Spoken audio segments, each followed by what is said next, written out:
మీ GK news నిజం మా గళం.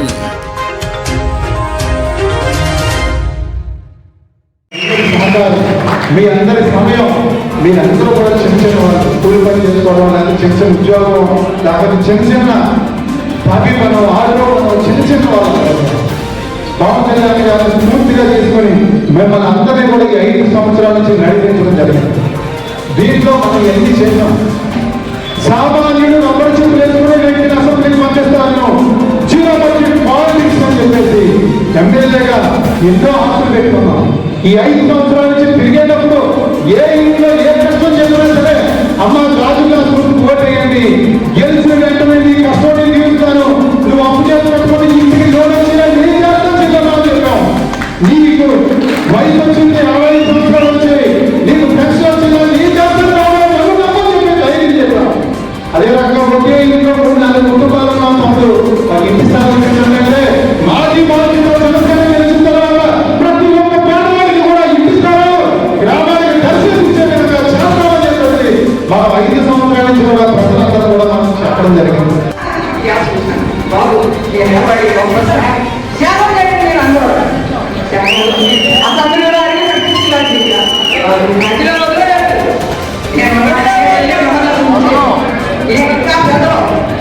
జరిగిన తొలి విడత జాబితా జనసేన తెలుగుదేశం పార్టీల తొలి విడత జాబితా పవన్ కళ్యాణ్ గారు చంద్రబాబు నాయుడు కలిపి మొన్న 24వ తేదీన విడుదల చేయడం జరిగింది. ఈ జాబితాలో జగ్గంపేట నియోజకవర్గంలో జ్యోతుల నెహ్రూ గారిని తెలుగుదేశం పార్టీ అభ్యర్థిగా ప్రకటించడం జరిగింది.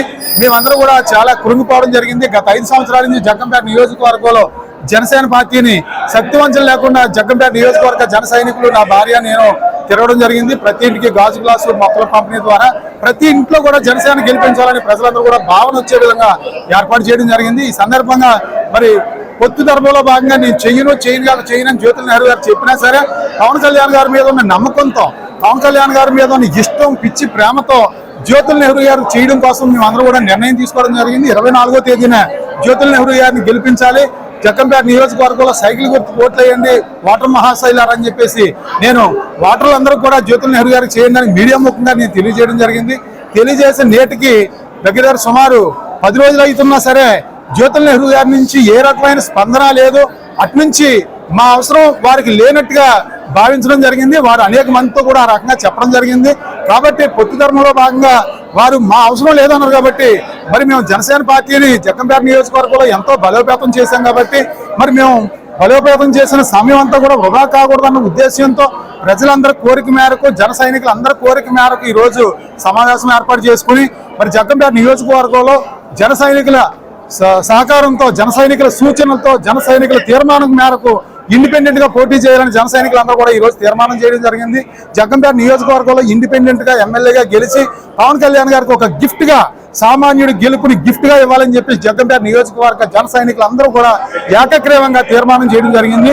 మరి ఈ సందర్భంగా పవన్ కళ్యాణ్ గారికి మేము గిఫ్ట్ గా ఇవ్వడం జరుగుతుంది. ఎందుకంటే ఇతర పార్టీ వాళ్ళు మమ్మల్ని రమ్మని చెప్పేసి కోరుతా ఉన్నారు. మేము మనసును చంపుకుని మరి వైసీపీలోకి వెళ్ళలేక తెలుగుదేశం వాళ్ళు వద్దన్నారు కాబట్టి మేము ఇండిపెండెంట్ గా పోటీ చేసి జగ్గంపేట నియోజకవర్గ గెలుపుని పవన్ కళ్యాణ్ గారు గిఫ్ట్ గా ఇవ్వదలిచాం. పవన్ కళ్యాణ్ గారు ఆ రకంగా కూడా ఇంకా మమ్మల్ని బుజ్జగించే పరిస్థితి కూడా ఉండదని చెప్పి తెలియజేస్తున్నాను. ఎందుకంటే గత 6 రోజులు ఆమరణ దీక్ష చేయడం జరిగింది. నేను ఆమరణ దీక్ష చేసినప్పుడు కూడా పవన్ కళ్యాణ్ గారి దగ్గర నుంచి నాకు ఏ రకమైన ఫోన్ రాలేదు. మరి ఇప్పుడు మీరు అక్కడ జ్యోతుల నెహ్రూ గారు చేయండి అని చెప్పేసి పవన్ కళ్యాణ్ గారు కూడా చెప్పరని అనుకున్నాను. ఎందుకంటే జ్యోతుల నెహ్రూ గారు అహంకారంతో ఉన్నారు. ఆయన పెద్ద ఆయనే, చాలా మంచి వ్యక్తి, నేను కాదనట్లేదు. కానీ మితిమీరిన అహంకారంతో ఉన్నారు. రాజకీయ నాయకుడికి అహంకారం ఉండకూడదు, పట్టు విడుపు అనేది ఉండాలి. మరి అన్ని నియోజకవర్గాల్లో కూడా ఇప్పుడు పంత నానాజీ గారు సీట్ ఇచ్చారు, తెలుగుదేశం వాళ్ళు ఇంటికి వెళ్ళారు. అదే రకంగా ఎక్కడ సీట్ ఇచ్చినా సరే మరి మిత్రపక్షం వాళ్ళ దగ్గరికి వెళ్ళి కలిసి పనిచేద్దామని చెప్పేసి ఒకరికొకరు కలిసి పనిచేసే పరిస్థితులు ఉన్నాయి. కాబట్టి ఇక్కడ వారు రాలేదు కాబట్టి మేము ఇండిపెండెంట్ గా వెళ్ళడం జరుగుతుంది.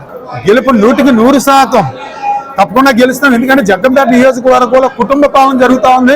మా చిన్నప్పటి నుంచి కూడా గత 50 సంవత్సరాల నుంచి కూడా ఆ తోట, జ్యోతుల వారు 2 కుటుంబాలే జరుగుతూ ఉన్నాయి. ఆ కుటుంబ పరిపాలనని తరిమి కొట్టాలి, సామాన్యుడి పరిపాలన ఇవ్వాలని ప్రజలందరూ కూడా ఎదురు చూస్తూ ఉన్నారు.